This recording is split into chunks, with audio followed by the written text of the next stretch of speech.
¿Qué harías si fueras el Dios más poderoso que nadie quiere mencionar?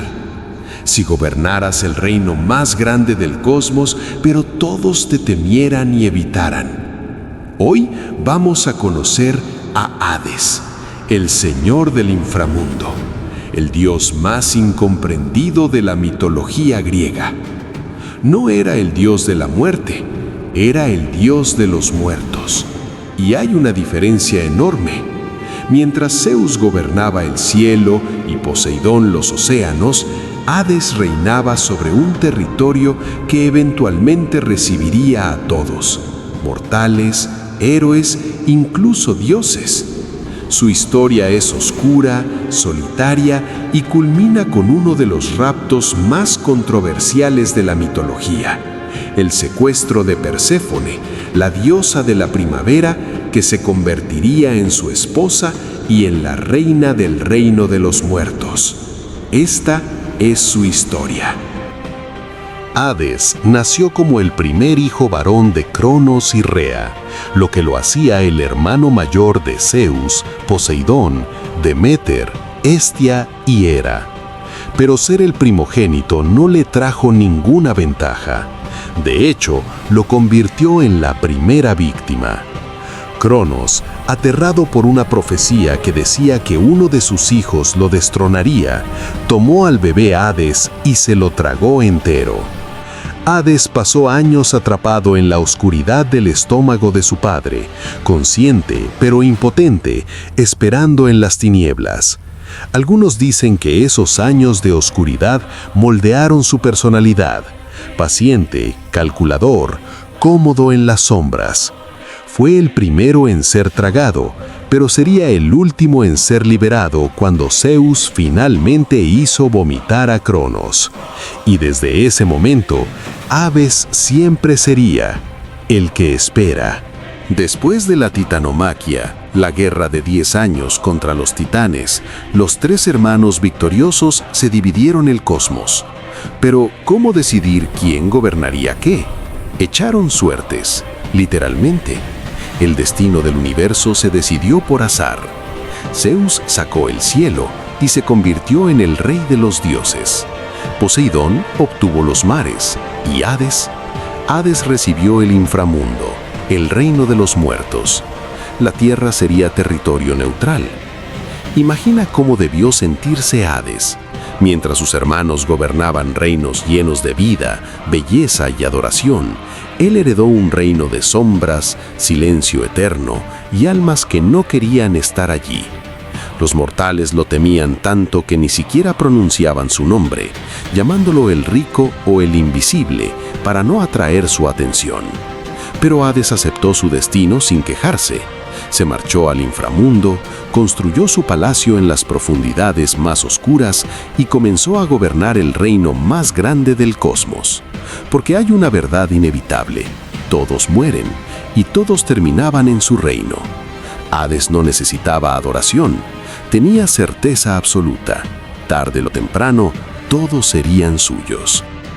¿Te parece interesante esta historia? Quédate hasta el final y no olvides en dar like y suscribirte. Sigamos, mortal. El inframundo de Hades no era simplemente el infierno. Era un reino complejo, dividido en regiones según el juicio de las almas. Para llegar allí, los muertos debían cruzar 5 ríos, cada uno con su propio significado. El Aqueronte, río del dolor; el Cosito, río de lamentos; el Flegetonte, río de fuego; el Lete, río del olvido, donde las almas bebían para olvidar sus vidas pasadas; y el más famoso, el Estigia, el río del odio, por el cual los dioses hacían sus juramentos más sagrados. Caronte, el barquero de aspecto cadavérico, transportaba las almas a través del Estigia, pero solo si habían sido enterradas con una moneda bajo la lengua para pagar el pasaje. Los que no podían pagar vagaban por las orillas durante 100 años. Una vez cruzado el río, las almas se enfrentaban a Cérbero, el perro de 3 cabezas que guardaba las puertas. Su trabajo no era mantener fuera a los vivos, sino asegurar que los muertos nunca escaparan. 3 jueces inmortales evaluaban cada alma: Minos, Radamantis y Éaco. Según sus vidas, las almas eran enviadas a uno de 3 destinos: los campos elíseos, el paraíso griego, reservado para héroes, guerreros nobles y aquellos favorecidos por los dioses. Aquí había paz eterna, música y felicidad. Los campos de Asfódelos, el destino de la mayoría, una existencia gris y neutral, donde las almas ordinarias vagaban como sombras sin propósito ni sufrimiento.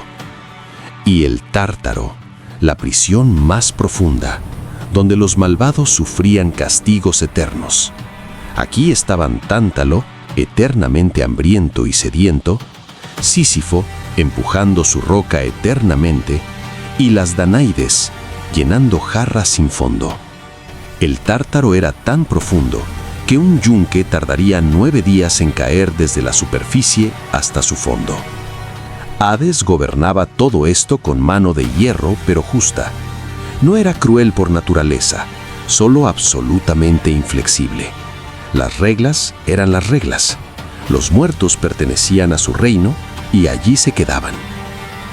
Mientras Zeus disfrutaba de templos magníficos y sacrificios constantes, mientras Poseidón recibía ofrendas de marineros agradecidos, Hades reinaba en silencio. Los mortales lo temían demasiado para adorarlo. Construir un templo a Hades se consideraba mala suerte, invitar a la muerte. Hades estaba completamente solo en su reino oscuro. Sus hermanos visitaban el Olimpo, celebraban, discutían, participaban en los asuntos de dioses inmortales. Hades raramente dejaba su reino. No tenía tiempo para política olímpica. Tenía un trabajo que hacer: gobernar a los muertos. Imagina la soledad. Eres inmortal, poderoso, justo y absolutamente solo, rodeado de sombras que no pueden hablarte realmente, de almas que te temen, en un reino de silencio eterno, sin luz solar, sin risas, sin vida. Hades poseía un arma única, el casco de invisibilidad, forjado por los cíclopes durante la titanomaquia. Con este casco, Hades podía volverse completamente invisible, incluso para otros dioses. El simbolismo es perfecto. Hades era el dios invisible, el que nadie quería ver, el que todos ignoraban hasta que era demasiado tarde. Su reino entero era invisible para los vivos hasta que morían y lo descubrían personalmente. Pero la invisibilidad tiene un costo. Cuando nadie te ve, nadie te comprende. Y la soledad puede hacer que incluso un dios tome decisiones desesperadas. Perséfone era la hija de Deméter, diosa de la cosecha, y Zeus. Era la personificación de la primavera. Joven, hermosa, inocente, rodeada siempre de flores y vida. Pasaba sus días en prados soleados recogiendo flores con las ninfas, ajena a las sombras que la observaban desde abajo. Un día, mientras Hades inspeccionaba una grieta en la tierra que conectaba su reino con la superficie, la vio. Perséfone, bailando entre flores, riendo con sus compañeras, radiante de vida y luz. Para Hades, que vivía en oscuridad perpetua, ella era deslumbrante. Hades se enamoró, profundamente, desesperadamente. Y como un dios que había pasado eones solo, no sabía cómo cortejar, solo sabía cómo tomar. Hades consultó a Zeus, su hermano y padre de Perséfone. En la mentalidad divina griega, Zeus tenía derecho a decidir el matrimonio de su hija. Y Zeus, increíblemente, dio su permiso. Sabía que Deméter nunca aceptaría, así que le dijo a Hades: «Tómala, pero hazlo rápido». Un día, mientras Perséfone recogía flores en los campos de Nisa, notó un narciso extraordinario, más hermoso que cualquier flor que hubiera visto. Era una trampa plantada por Gea, la tierra, a petición de Hades. Cuando Perséfone se agachó para recogerlo, la tierra se abrió. De las profundidades emergió Hades en un carro negro tirado por caballos oscuros que respiraban fuego. Antes de que Perséfone pudiera gritar, Hades la tomó, la subió al carro y descendieron al inframundo. La tierra se cerró detrás de ellos como si nada hubiera pasado. Solo una persona presenció el rapto: Helios, el dios Sol que todo lo ve, pero no intervino. En la sociedad divina griega, esto era técnicamente legal. Zeus había dado permiso. Hades era un dios poderoso. ¿Quién iba a detenerlo? Pero habían olvidado a alguien: Deméter, la madre. Cuando Deméter descubrió que su hija había desaparecido, su dolor fue absoluto. Buscó por toda la tierra durante 9 días y noches sin comer, sin dormir, sin descansar. Finalmente, Helios le reveló la verdad. Hades había raptado a Perséfone con el permiso de Zeus. La furia de Deméter hizo temblar el mundo. Como diosa de la cosecha, tenía poder sobre toda la vegetación de la tierra. En su dolor y rabia, Deméter se negó a permitir que nada creciera. Los cultivos murieron, los árboles se marchitaron, la tierra se volvió estéril. La humanidad comenzó a morir de hambre. No había cosechas, no había comida. El primer invierno llegó al mundo no como estación natural, sino como castigo divino. Y Deméter dejó claro: no habría primavera hasta que le devolvieran a su hija. Zeus se encontraba ante un dilema. Su hermano había tomado legalmente a su esposa, pero la madre estaba destruyendo el mundo en represalia. Los humanos morían, y sin humanos no había sacrificios para los dioses. Tenía que intervenir. Zeus envió a Hermes, el mensajero de los dioses, al inframundo con una orden. Hades debía devolver a Perséfone. Pero había una trampa, una regla antigua del inframundo. Cualquiera que comiera o bebiera algo en el reino de los muertos quedaba atado a él para siempre. Y Perséfone había comido. Hades, astuto y desesperado por mantenerla, le había ofrecido una granada. En algunas versiones la engañó. En otras, Perséfone, hambrienta después de días sin comer, aceptó consciente de las consecuencias. Comió 6 semillas de granada. Técnicamente, ahora pertenecía al inframundo. Pero Zeus sabía que Deméter nunca aceptaría eso. Así que llegó a un compromiso, quizás el trato más importante de toda la mitología griega. Perséfone pasaría 6 meses del año en el inframundo con Hades, 1 mes por cada semilla que comió. Los otros 6 meses podría regresar con su madre a la superficie. Este trato creó las estaciones. Cuando Perséfone desciende al inframundo, Deméter se entristece y la tierra entra en otoño e invierno. Nada crece. El mundo se vuelve frío y oscuro. Cuando Perséfone regresa en primavera, Deméter se llena de alegría y la tierra florece nuevamente. Para los antiguos griegos, esta no era solo una metáfora poética, era la explicación literal de por qué el mundo tenía estaciones. El dolor de una madre y el amor de un dios oscuro habían cambiado permanentemente el funcionamiento del cosmos. Pero hay algo más profundo aquí. Perséfone se transformó. Ya no era la inocente diosa de flores. Se convirtió en la temible reina del inframundo, tan respetada y temida como Hades mismo. Gobernaba a los muertos con autoridad absoluta. Veo que aún sigues aquí.